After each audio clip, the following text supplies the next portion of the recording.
Memories of WrestleMania 3. When we teamed up against Tully and Arn? No, that was... Or was it the Demolition? I think WrestleMania 3 was a outdoor show in Canada. Or No. Pontiac Silver. Oh, yeah. Yeah. I was thinking about WrestleMania 4 in Atlantic City.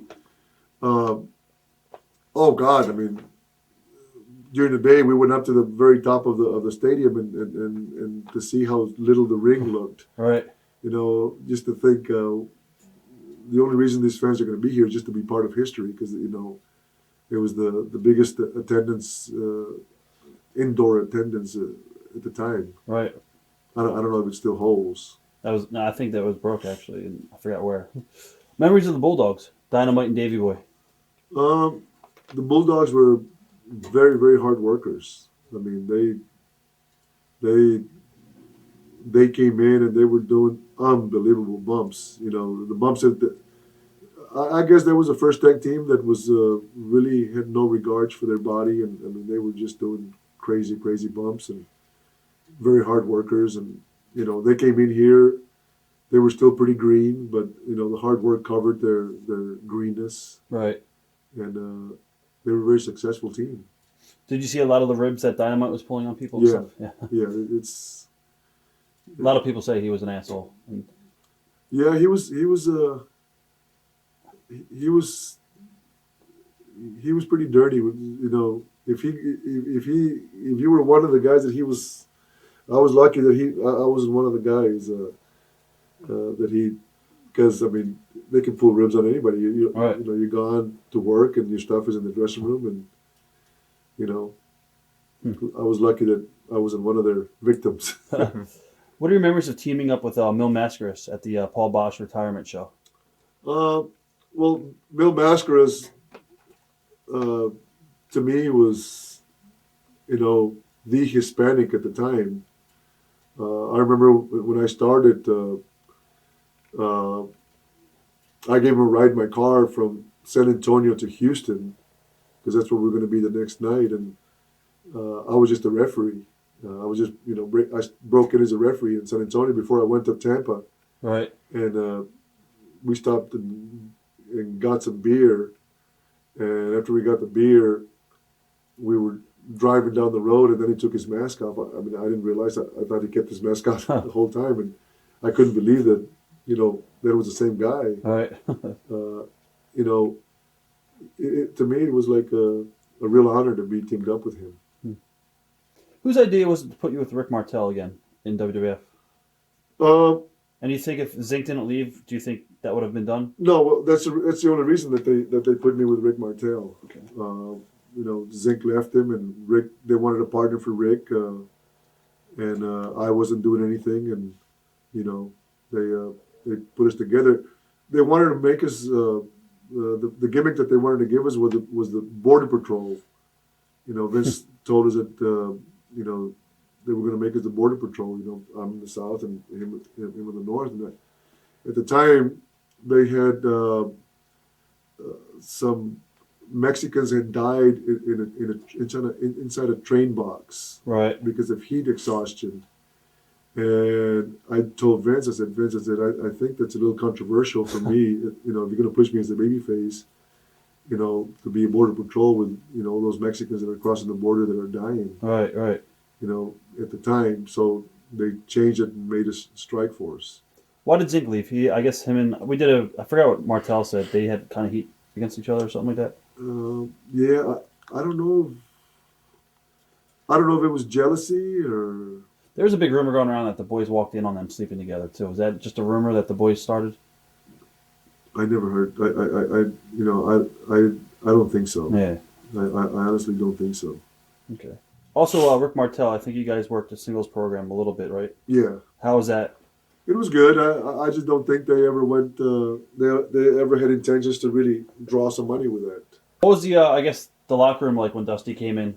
Because he was opposition and he was the booker for Crockett. Well, a lot of the guys couldn't believe that he came in, especially after he used to knock the WWF so much. Right.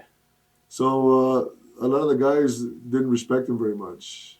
Are you shocked that he got his gimmick over? Uh, With the polka dots and all? Well,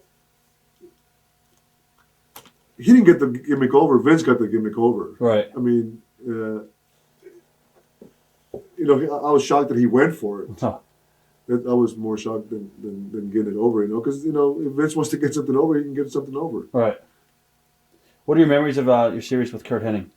I used to love to work with Curt. He was one of the best workers in the business, bar none. What was he like outside the ring? He could party. Curt could party. He used to like his whiskey. All right. Was it disappointing around this period of time when you weren't really being pushed in featured status? Yes, it was. I mean, that's when I used to try to talk to Vince, and I used to say to myself, because, no matter where I'd go, I'd always get a big pop, with the fans. And I just knew that he was holding me back, and, I wanted to be part of, drawing money. Right. You also worked with the Warlord around this period of time. What are your thoughts of those matches? Well, he was a pretty big guy in a different style. Yeah. I was a good worker, so whenever they bring big guys in, I was pretty much a trainer, And, right. And I think maybe that's one of the reasons that I stayed around as long as I did, because I could help a lot of these guys. I probably helped the Warlord more than anybody else. I kind of took him under the wing. Took him under my wing, yeah. What are your memories of your matches with Demolition? Demolition was. There were some big guys, and I remember, they beat you up. I mean, they do when they chop you in the back, and God, I'd crawl out of there to thank God, because they'd hurt you, and they were stiff, and but again, I believe that the gimmick got over pretty big, and they were a tough group to work with. What about the Hart Foundation, Brett and Jim?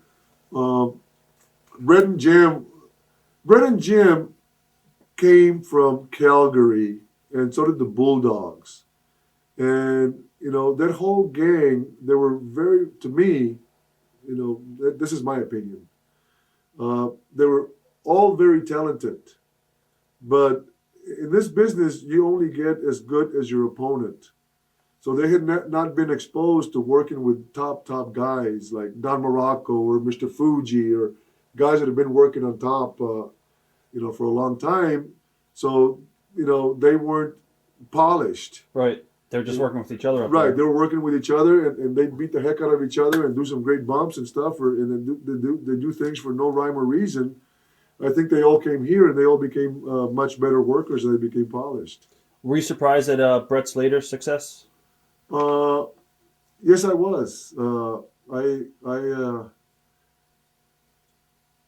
Because Brett was not a great speaker, great interviewer. He was a good worker, but he was not a great interviewer. And what was more surprised to me is, it took Brett a long time to get over as a champion. What was more surprised to me is that when he finally got over, when I came back as a commentator, right. And I just told Jim this, I said, it took all these years to get Brett over. And then when they had the Canadian versus the American, I said, Brett was over like $1 million.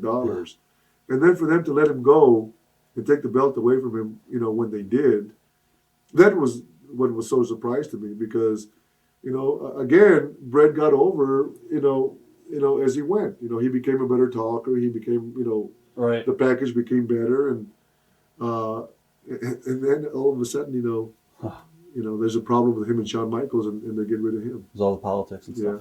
Watch thousands of exclusive shoot interviews right now on TitleMatchNetwork.com.